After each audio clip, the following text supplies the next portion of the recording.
बाळू कोकाटे एबीपीचा प्रतिनिधी म्हणून तुम्हाला पहिल्यांदा मी मनापासून धन्यवाद देतो की आपण हा पहिला प्रश्न विचारलात की ओबीसी करता म्हणून छगन भुजबळ आजच आक्रमक का झाले. आपण छगन भुजबळांची जर पार्श्वभूमी बघितली तर ते 1991 साली मी मंडल आयोगाकरता म्हणून शिवसेना सोडली म्हणून जे लोकांना सांगतात ते अजिबात खरं नाही. आजपर्यंत त्यांनी त्याचं भांडवल केलेलं आहे. दुसरी गोष्ट, भुजबळ आज ओबीसी समाजाकरता लढतायत असं जे ते एकंदरीतपणे आव आणतायत किंवा तसं चित्र उभं करतायत ते सुद्धा साफ खोटं आहे. याचं कारण असं की हे छगन भुजबळ काल परवापर्यंत फक्त आणि फक्त माळी समाजाकरता लढत होते. फक्त आणि फक्त समता परिषद म्हणून माळी लोकांची परिषद म्हणून ते वावरत होते आणि मिरवत होते. त्यामुळं भुजबळांचा आजचा जो चेहरा आहे हा खरा चेहरा नाही, तर भुजबळांचा आजचा जो ओबीसी समाजाचा नेता बनण्याचा जो केविळवाना प्रयत्न आहे हा खरा नकली चेहरा आहे. आणि या चेहऱ्यापासून मला असं वाटतं की सगळेच सावध झालेले दिसतात. त्यामुळं भुजबळांना ना ओबीसी समाजाबद्दल काही घेणं देणं, त्यांना फक्त आणि फक्त स्वतःची संपलेली प्रतिमा ही उभी करण्याकरता म्हणून ते धडपडतायत असं आपल्याला वाटतं, पण तसं देखील नाही आहे. माझी जी माहिती आहे ती अशी आहे की त्यांना भारतीय जनता पार्टीच्या एका वरिष्ठ नेत्यांनी बोलवलं आणि त्यांना असं सांगितलं की तुम्ही या प्रकरणामध्ये आक्रमक व्हा नपेक्षा तुम्ही जे आता बाहेर आहात ते जामिनावर बाहेर आहात. भुजबळ काही वर्ष हे जेलमध्ये होते याची आठवण भुजबळांना पुन्हा पुन्हा करून देण्यात आली आणि त्यातून ओबीसीचा आधार घेऊन आज भुजबळ महाराष्ट्रामध्ये सामाजिक वातावरण दूषित करण्याचा आटोकाट प्रयत्न करतायत. परंतु मी पुन्हा पुन्हा महाराष्ट्रातल्या सर्व जनतेला आणि विशेष करून मराठा आणि ओबीसी समाजाच्या जनतेला हात जोडून विनंती करेन की हा राजकीय डाव हा कोणत्या पक्षाचा आहे आणि त्या पक्षाचा छगन भुजबळ हे मोहरा आहेत का हे ओळखून आपण आपली डोकी शांत ठेवा, एवढंच मी सांगेन. काल हिंगोलीमध्ये सभा झालेली आहे, त्याच्यामध्ये असं सुद्धा त्यांनी म्हटलेलं आहे की शिंदे सभा आरक्षणासाठी शिंदे समिती जी नेमली होती ती सुद्धा रद्द करण्यात यावी म्हणून. असं आहे की भुजबळ हे जाहीर सभातून का बोलतात? शिंदे समिती त्या ठिकाणी रद्द करा, सारथीमधून ओबीसीला आर्थिक मदत करा वगैरे वगैरे काही जे ते मुद्दे मांडतायत, हे निर्णय कोण घेतं? हे निर्णय सत्ताधारी पक्ष घेतो आणि सत्ताधारी पक्षामध्ये छगन भुजबळ आहेत. इतकंच कशाला, तर ते कॅबिनेट मंत्री म्हणून आहेत. तिथे ते निर्णय त्यांनी ते रद्द करून घेऊ शकतात ना. ते निर्णय जर तुम्हाला रद्द करायचे असतील तर लोकांच्या समोर ही आव्हानात्मक भाषा वापरून का तुम्ही असं बोलता? तुम्ही तिथे मांडलं पाहिजे.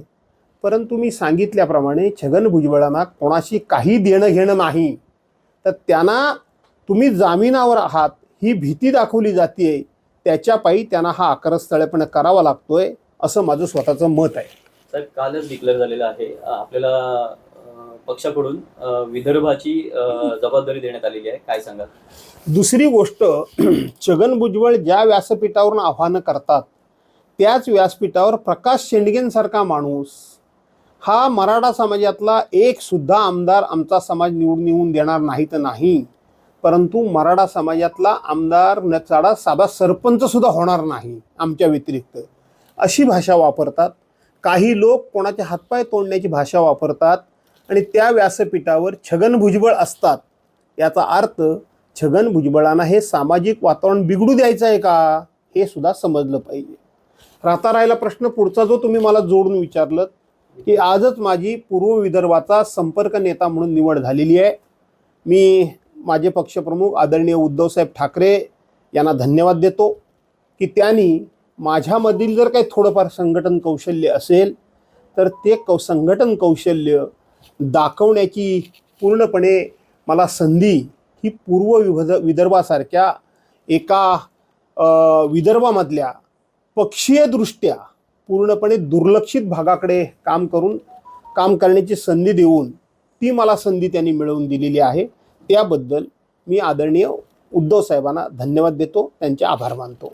छगन भुजबळ हे मराठा समाजाचे किती द्वेष्टे आले पुढं का नाही, मराठा समाजाचे किती द्वेष्टे आहेत त्याचा अनुभव मी यापूर्वीच घेतलेला आहे.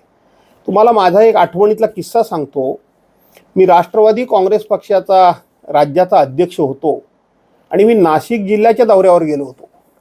त्या नाशिक जिल्ह्याच्या दौऱ्यावर गेलेलो असताना त्या नाशिक जिल्ह्यातले अनेक मराठा समाजाचे पुढारी मला भेटले आणि आम्ही मराठा समाजाचे पुढारी आदरणीय शरदचंद्रजी पवारसाहेब यांना मानणारे, त्यांच्या पक्षाला आम्ही मानणारे, एक काळ नाशिकमधले 12 आमदार हे पवारसाहेबांच्या विचाराचे होते. आज फक्त हे दोनच, छगन भुजबळ आणि पंकज भुजबळ हे दोनच आमदार फक्त राहिलेले आहेत. त्याचं कारण असं की भुजबळ साहेबांनी फक्त आणि फक्त माळी समाजाचं वर्चस्व वाढावं, पक्ष संपला तरी चालेल याकरता मराठा समाजाचं कसं खच्चीकरण केलं त्याचे सांगणारे अनेक मला आज काही लोकांची नावं म्हणजे मराठा समाजाचे नेत्यांची नावं आठवतात. अशोकराव सावंत असतील, कैलासवासी मला वाटतं विनायकराव दादा पाटील असतील, त्याचबरोबर कैलासवासी डॉक्टर वसंतराव पवार असतील, आज आमदार माणिकराव कोकाटे आहेत. ह्या अनेकांनी मला असं सांगितलं की हा मराठा समाजाचा किती द्वेष्टा माणूस आहे. त्यामुळं मराठा समाजावरची चीड आणि राग आणि द्वेष हा भुजबळांचा पूर्वीपासूनचाच आहे.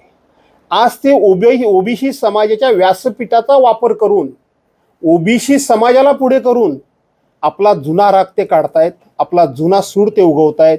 पण मला असं वाटतं की ओबीसी समाजसुद्धा त्यांना ओळखून चुकलेला आहे. 30 तारखेला मुख्यमंत्री रत्नागिरीच्या दौऱ्यावरती आहेत. आपल्या जवळची लोटे MIDC आपल्या मतदारसंघातली, तिथे कोको कोला कंपनीचा प्रोजेक्ट आहे, तिथं भूमिपूजन आहे. मात्र काल स्थानिकांचं जमाव केला झाला होता रेल्वे प्रकल्पाच्या इथं आणि कोको कोलाच्या इथे. त्यांचं असं म्हणणं आहे की आमच्या जमिनी ज्या कवडीमोल किमतीमध्ये दिल्या होत्या आमच्या मुलांना अजूनही नोकऱ्या दिल्या गेलेल्या नाहीये.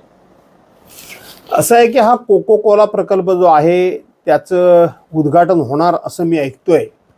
सुरुवातीलाच या प्रकल्पाचं आम्ही स्वागत केलेलं आहे, आजही आम्ही स्वागत करतो. हा प्रकल्प यापूर्वीच म्हणजे विद्यमान सरकारच्या काळातला नाही, तर हा आमच्या सरकारच्या काळातला मंजूर झालेला प्रकल्प आहे. त्याही वेळेला स्थानिक भूमिपुत्रांना न्याय मिळालाच पाहिजे ही भूमिका आमची कालही होती, आजही आहे आणि उद्याही राहील. सातत्यानं अशा प्रकारचे प्रकल्प येऊन जर स्थानिक भूमिपुत्रांवर अन्याय होणार असेल तर आमचं समर्थन त्या स्थानिक भूमिपुत्रांनाच राहणार आहे, हे निश्चितपणे.